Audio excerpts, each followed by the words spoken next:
ఈరోజు మంత్రి నారా లోకేష్ విశాఖపట్నంలోని జిల్లా కోర్టులో హాజరవడం జరిగింది. ఏదైతే సాక్షిపై కేసుకు సంబంధించి ఆయన క్రాస్ ఎగ్జామినేషన్కి హాజరవడం జరిగింది. మరి మొత్తానికి ఇదే అంశానికి సంబంధించి మరిన్ని విషయాలు తెలుసుకోవడానికి మనతో ఉన్నారు సీనియర్ జర్నలిస్ట్ దుర్గాకుమార్ గారు.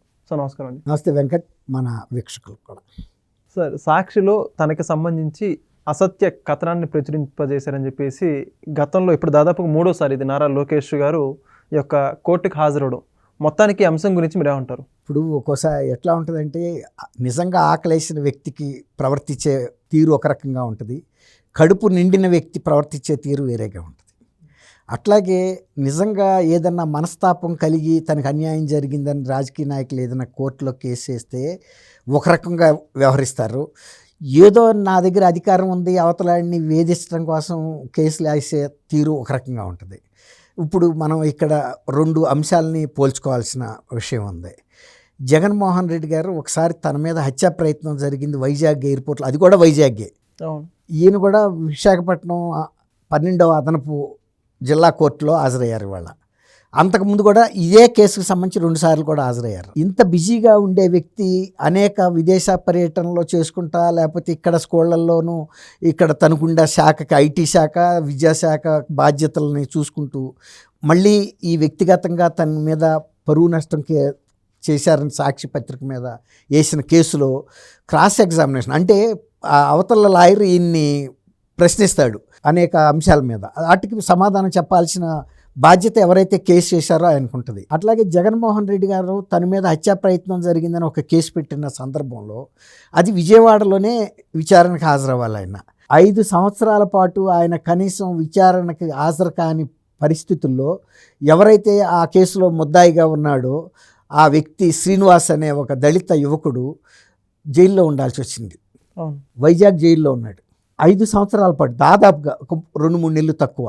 దాని మీద అనేక దళిత సంఘాలు, తర్వాత అనేక పౌర హక్కుల సంఘాలు కూడా ఆ పిల్లాడిని బెయిల్ రావటం కోసమైనా మీరు కోర్టులో హాజరయ్యి మీ వాంగ్మూలం ఇవ్వండి. అక్కడ ఆయన చెప్పాల్సింది ఏంటంటే, ఈ వ్యక్తేనా మీ మీద దాడి చేసింది లేదా అని జడ్జి గారు అడుగుతారు. అయితే అవునని చెప్పాలి, కాకపోతే కాలేదని చెప్పాలి. లేదు అతను చిన్నపిల్లాడు తెలుసో తెల్లకో చేశాడు, నేను పెద్ద మనసుతో దీన్ని అసలు సీరియస్గా తీసుకోవటం లేదు, నేను క్షమించానని చెబితే కూడా కేసు విత్డ్రా అయిపోతుంది. అనేక సందర్భాల్లో పరిపక్వత గల పెద్దలు ఇలాంటి ఎవడన్నా దుందుడుకుగా వ్యవహరించినా కూడా ప్రజాబాహుళ్యంలో వాళ్ళకు ఉండేటువంటి పలుకుబడి విలువలను దృష్టిలో పెట్టుకుని అనేక సార్లు క్షమించిన సందర్భాలు కూడా ఉన్నాయి. ఈవెన్ రాజీవ్ గాంధీ హత్య నిందితులను కూడా వాళ్ళ కుటుంబ సభ్యులు క్షమించిన సందర్భంలో కొంత రెమిషన్ దొరికింది. నిజంగా హత్య జరిగింది, అక్కడ హత్య ప్రయత్నం కాదు, ఈయనకి జరిగింది ఒక చిన్న గాయం. అది కూడా నేను 4 సార్లు స్టెరిలైజ్ చేసి ఆ కత్తితో చేశాను, నన్ను ఎవరో ప్రోత్సహించారు వీళ్ళ పార్టీ నాయకులు అని కూడా వాళ్ళ పేర్లు కూడా చెప్పాడు. తర్వాత ఈయన కూడా నిజంగా గనక ఆ ఇంజరీ గనక ఈయనకి అనుమానం ఉండి ఏ పాయిజనస్ కత్తితోనో జరిగి ఉందనుకుంటే ముందు ఆ గాయాన్ని శుభ్రపరచుకుని వైద్యం అక్కడే తీసుకోవాలి. ఈ సినిమాల్లో గనక ఫైరింగ్ చేస్తే హీరో బుల్లెట్ ఇట్ట వెళ్ళిపోయినా సరే చెయ్యి ఇట్ట పట్టుకుని పోరాటం చేసినట్టుగా ఆయన హైదరాబాద్ వచ్చి ఆ ఇంజరీని ఇంకా కొంత పెంచుకుని ఇన్నించులు అయిందని చెప్పి దాన్ని రికార్డింగ్ చేయించుకుని మీడియాలో ఉపయోగించుకున్నాడు, కానీ పోలీస్ కేసుకి ఉపయోగించుకోవాలి. అక్కడ పోలీసులకి సహకరించలా. ఆంధ్రప్రదేశ్ పోలీసుల మీద నాకు నమ్మకం లేదని అన్నాడు ఆయన. అప్పుడు ప్రతిపక్షంలో ఉండొచ్చు, కానీ ఏ ప్రభుత్వం వచ్చినా పోలీసు వ్యవస్థ అదే ఉంటుంది. తర్వాత ఆయన ముఖ్యమంత్రి కూడా అయ్యాడు. మరి అప్పుడు ఈ పోలీసు వ్యవస్థను మొత్తం ఏమైనా ప్రక్షాళన చేశాడా? ఆయన అనేక తన సొంత కార్యక్రమాలకి, చట్ట వ్యతిరేక కార్యక్రమాలకు కూడా అదే పోలీసు వ్యవస్థను ఉపయోగించుకున్నాడు. అనేక మంది ఐపీఎస్లు కూడా సస్పెండ్ అయ్యారు. ఇప్పుడు ఈయన లోకేష్ గారు తన మీద పరువు నష్టం, ఆయనకి మనస్సు బాధ కలిగింది, వేదన కలిగింది కాబట్టి ఆ కేసు వేయటంతో పాటు వేసేసి వదిలేయకుండా మా కోర్టు రమ్మన్నప్పుడల్లా వెళ్ళి, ఎందుకంటే తనకి బాధ ఉంది కడుపులో. అదే కనుక ఆయనకి ఆ రోజు కడుపు నిండిపోయింది, ఏదో ఆ ఇంజరీ ఆ హత్యా ప్రయత్నాన్ని తన రాజకీయ ప్రయోజనానికి ప్రచారం చేసుకుని ముఖ్యమంత్రి అయిపోయిన తర్వాత ఇంక దాంతో ఆయనకి ఏం పని ఉంది? ఆయన ఉద్దేశం ఏంటంటే అది ఎంత ప్రచారం జరిగితే అంత తనకి ప్రజల్లో సానుభూతి పెరుగుతుంది అనుకున్నాడు. అందుకే వాళ్ళ పార్టీ నాయకులు ఆ ఏర్పాటు చేశారు. ఆయనకు కూడా అది తెలవబట్టే ఆ గాయాన్ని ఆయన సీరియస్గా తీసుకోకుండా నేను హైదరాబాద్ వెళ్ళి చేయించుకుంటానని వచ్చాడు. అదే నిజంగా కనుక అది విషపూరితమైన కత్తి అయి ఉంటే ఎవరికైనా ప్రమాదమే కదా. మనం ఎవరికి ప్రమాదం జరగాలని కోరుకోవట్లేదు, కానీ ఆయనకు అంత నాలెడ్జ్ ఉండబట్టే కదా. అదే కనుక మరి గులకరాయితో కూడా కొట్టించుకున్న సందర్భంలో పెద్ద పెద్ద కట్లు కట్టించుకుని దానికి చాలా రకాల చేస్తే, ఆ పట్టి చేస్తే కూడా ఈయనకి సునీత గారు వ్యతిరేకమైనా కూడా ఆమె తండ్రి హత్యలో ఈయన పాత్ర ఉందని ఒక తమ్ముడిగా చెప్పింది. తమ్ముడు నువ్వు ఆ పట్టి వేసి తిరబాక ఇన్ఫెక్షన్ పెరుగుతుంది. ఈయన ఏంటంటే ప్రజల్లో అది కూడా ఎన్నికలప్పుడు, అది కూడా ఎన్నికల ముందు ఇంకొక ఆయన ఈయన మీద పడ్డ రాయల్ని పక్కన ఇంకొక మంత్రి మీద పడితే ఆయన అసలు కన్నుకి పెద్ద కట్టుకు తిరిగాడు, ఆ దేవాదాయ శాఖ మంత్రి. అట్లా వీళ్ళు ఏంటంటే ప్రజలుగా మన రాజకీయ ప్రయోజనం కోసం వేసిన కేసు కాదు ఇది.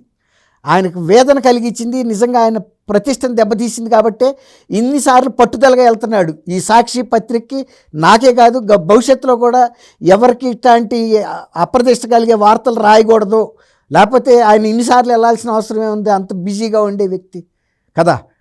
అదే మరి జగన్మోహన్ రెడ్డి గారు తన మీద హత్యా ప్రయత్నం జరిగినా కూడా విజయవాడలో ఇంటి పక్కన ఉన్న కోర్టుకి వెళ్లకుండా 5 ఏళ్ళు గడిపాడు. అవతల ఒక దళిత యువకుడు అనవసరంగా జైలులో కూర్చున్నాడు, నా మూలాన వెళ్ళి నేను క్షమించి వదిలేశానంటే ఆయన పరపతి ఎంత పెరిగేది. ఆయన పరిపక్వత గల వ్యక్తిగా గమనించేవాళ్ళు కదా. అంటే నీకు ఇతరుల జీవితాలు అనేది ఒక ఆట బొమ్మల కింద లెక్క అనమాట. అదే ఇవాళ మరి ఈయన ఇంత పట్టుదలగా వెళ్తున్నాడు, కనీసం వాళ్ళు వచ్చి క్షమాపణ అన్నా చెప్పాలి కదా. చెప్పరు. క్షమాపణ చెప్పినా ఈయన వదలడు. ఎందుకంటే నిజమైన మనసు గాయపడ్డ వ్యక్తి ఎవడైనా సరే దాని అంతు చూసేరాక వదలరు. అదే కనుక రాజకీయ ప్రయోజనాల కోసం కనుక చేస్తే జగన్మోహన్ రెడ్డి గారి లాగా నేను ఇక ముఖ్యమంత్రి అవ్వాను, అందుకే నేను అది హత్యా ప్రయత్నం జరిగింది, ఇక ఆ కేసు గురించి నాకేం ప్రయోజనం ఉంది, పోతే పోయాడు, ఆ సీన్ ఎక్కడ పోతే పోయాడు, నేను 2 నిమిషాలైనా సరే ఆ జడ్జి ముందు వెళ్ళి నుంచోను. ఆయనకు ఒక ప్రిస్టేజ్ అసలు, అంటే చిన్న కోర్టులకు వెళ్తే తనకు అవమానం అని. ఆయన 7,000 వాయిదాలు కూడా ఆయన మీద ఉన్న ఆర్థిక నేరాలకు సంబంధించి కూడా వెళ్లకుండా కూడా మేనేజ్ చేయగలిగాడంటే మరి దేశమే నివ్వెరపోయింది. అంటే ఇలాంటి అవకాశం అందరికీ ఇస్తారా? మీలాంటి వాడు నాలాంటి వాడు కనుక 2 వాయిదాలకు కనుక వెళ్ళకపోతే మూడోసారి నాన్ బెయిలబుల్ వారెంట్ మనం ఉండే పోలీస్ స్టేషన్, మన పరిధిలో ఉండే పోలీస్ స్టేషన్ ఇంటికి వచ్చేస్తారు, వచ్చి పదబాబు అని తీసుకెళ్ళిపోతారు. ఏంటయ్యా అంటే నువ్వు కోర్టు వాయిదాలకు వెళ్ళలేదు కదా, నా అరెస్ట్ వచ్చేసింది, bail warrant, non bailable warrant. అట్లాగే ఇప్పుడు ఈయన లోకేష్ గారు జగన్మోహన్ రెడ్డి గారి కన్నా వయసులో చిన్నాడు, ఎంత న్యాయ వ్యవస్థను గౌరవిస్తున్నాడు. నేనేసిన కేసుకి న్యాయ వ్యవస్థ స్పందిస్తుంది, నేను కూడా నా బాధ్యత నెరవేర్చాలనేది ఉండాలి. ఒక రాజ్యాంగ పదవిలో ఉన్నాడు లోకేష్ గారు కూడా. ఆ రోజున మరి జగన్మోహన్ రెడ్డి గారు కూడా ఇంతకన్నా పెద్ద రాజ్యాంగ పదవిలో ఉన్నాడు.